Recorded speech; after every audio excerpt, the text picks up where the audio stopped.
बहुत गहरे समुद्र में समुद्री राजा का महल था। वो अपनी बेटियों और बूढ़ी माँ के साथ वहां रहता था। राजा का महल बेहद खूबसूरत था और वो अपनी बेटियों से बहुत प्यार करता था। सबसे ज्यादा प्यार वो अपनी सबसे छोटी बेटी से करता था। इस समुद्री राज्य का एक नियम था कि जो भी राजकुमारी 18 साल की हो जाती थी, उसे समंदर की सतह पर जाने का मौका मिलता था। उससे पहले कोई भी राजकुमारी सतह पर नहीं जा सकती थी। राजा की 5वीं बेटी की सालगिरह का मौका था। सभी बहुत खुश थे। राजकुमारी को सभी जन्मदिन की बधाई दे रहे थे। राजा ने ऐलान किया कि मरीना अब 18 साल की हो गई और उसे सतह पर जाने की इजाजत दी जाती है, ताकि वो बाहरी की दुनिया, धूप व इंसानी दुनिया देख सके, उसका आनंद ले सके। राजा ने साथ ही मरीना को आगाह भी किया कि सागर की दुनिया इंसानी दुनिया से बहुत अलग होती है, इसलिए वो इंसानों के करीब ना जाए और समय रहते अपनी दुनिया में लौट आए। यह सुन सबसे छोटी राजकुमारी इवा भी सतह पर जाने की जिद करने लगी, लेकिन राजा ने साफ इनकार कर दिया, क्योंकि वो 18 साल की नहीं हुई थी। इवा बहुत दुखी हुई। उसे बेसब्री से अपने 18वें जन्मदिन का इंतजार था। इवा बेहद खूबसूरत थी और उसकी सबसे बड़ी खासियत यह थी कि वो बेहद दयालु थी। समंदर के सभी जीवों से उसे प्यार थे। यही वजह थी कि वो सबकी फेवरेट थी। इवा को इंसानों के बारे में जानने की बहुत उत्सुकता रहती थी। वो अक्सर अपनी दादी माँ से उन्हीं के बारे में पूछती रहती थी। एक बार यूं ही उसने पूछा कि क्या इंसान हमारी तरह ही होते हैं या हमसे बेहतर होते हैं? दादी मैंने बताया कि उनके पैर होते हैं, जबकि हमारे पैर नहीं होते। मछलियों की तरह हमारे शरीर की बनावट होती है।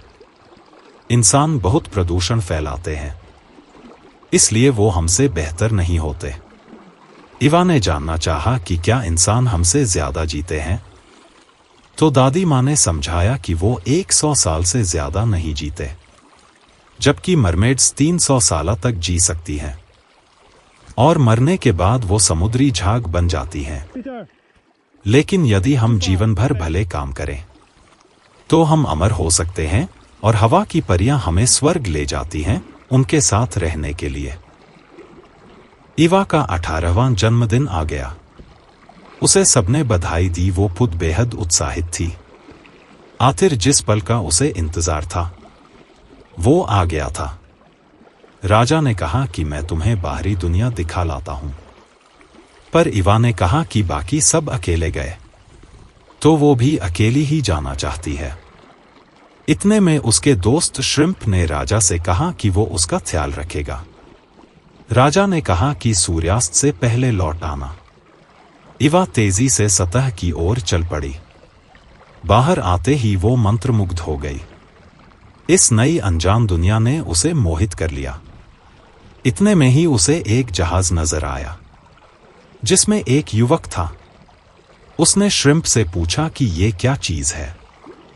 फिर उसने देखा कि वो युवक तो बिल्कुल उसके गुड्डे जैसा ही है।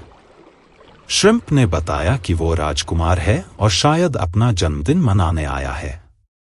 इवा राजकुमार की खूबसूरती से मोहित हो गई थी और वो गाना गाने लगी। इतने में ही तूफान आ गया। आसमान में काले बादल छा गए और तेज लहरों के बीच राजकुमार का जहाज फंस गया। इस तूफान में जहाज डूब गया। इवा ने देखा तो वो राजकुमार को बचाने चल पड़ी और वो कामयाब भी रही। राजकुमार को वो किनारे पर लाई। इतने में ही किसी के आने की आहट सुनकर वो छिप गई। कुछ लड़कियां वहां से गुजर रही थीं और उन्होंने देखा कि राजकुमार वहां बेहोश था। इतने में राजकुमार को भी होश आ गया और उसने देखा कि एक खूबसूरत लड़की वहां खड़ी है। राजकुमार ने उसे अपनी जान बचाने के लिए धन्यवाद कहा। राजकुमार उसे अपना दिल दे बैठा। उस लड़की ने भी सच नहीं कहा। एवा ने यह सब देखा। श्रिम्प ने कहा कि वो लड़की झूठा श्रेय ले रही है, पर इवा ने कहा कि कोई बात नहीं, राजकुमार की जान बच गई, वो इसी से खुश है। सूर्यास्त होने को था तो दोनों वापस समंदर में लौट आए। नन्ही जलपरी का मन उदास था क्योंकि वो राजकुमार को पहली नजर में ही दिल दे बैठी थी, पर वो जानती थी कि उसे पाना नामुमकिन है। सागर के नियम ऐसे ही थे कि वो इंसानों से नहीं मिल सकती थी।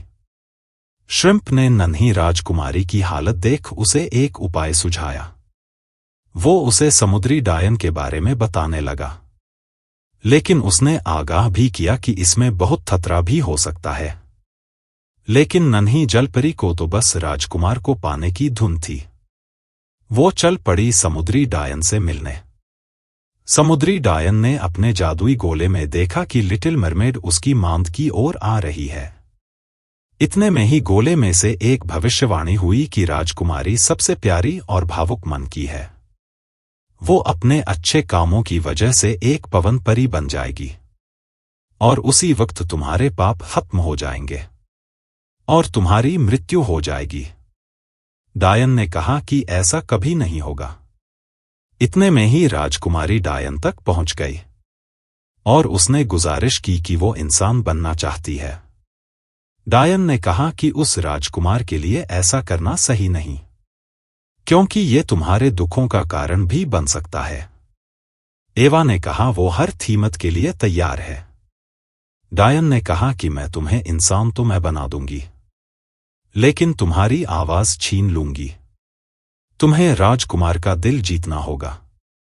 अगर तुम कामयाब रही तो तुम्हारी आवाज भी लौट आएगी, लेकिन यदि ऐसा नहीं हो सका तो तुम्हारी मौत निश्चित है और तुम समुद्री झाग बन जाओगी। नन्ही जलपरी ने शर्त मान ली। डायन ने उसे जादुई शरबत दिया और कहा इसे तट पर जाकर पीना। मरमेड ने ऐसा ही किया। शरबत पीते ही वो बेहोश हो गई। इस बीच उसकी मछली जैसी पूंछ पैरों में बदल गई, पर उसकी आवाज चली गई। उसे होश आया तो सामने राजकुमार था। राजकुमार ने कहा तुम ठीक हो, पर तुम हो कौन और सागर तट पर क्या कर रही थी? राजकुमार ने उसे आराम करने की सलाह दी। अगले दिन वो चलने लगी तो राजकुमार बेहद खुश हुआ। उसने उसके साथ डांस किया और उसकी नृत्य कला से काफी प्रभावित हुआ। राजकुमार ने कहा कि आज का दिन बहुत अच्छा है, मुझे मेरे जीवन का प्यार भी मिल गया। नन्ही परी को लगा कि वो उसकी बात कर रहा है।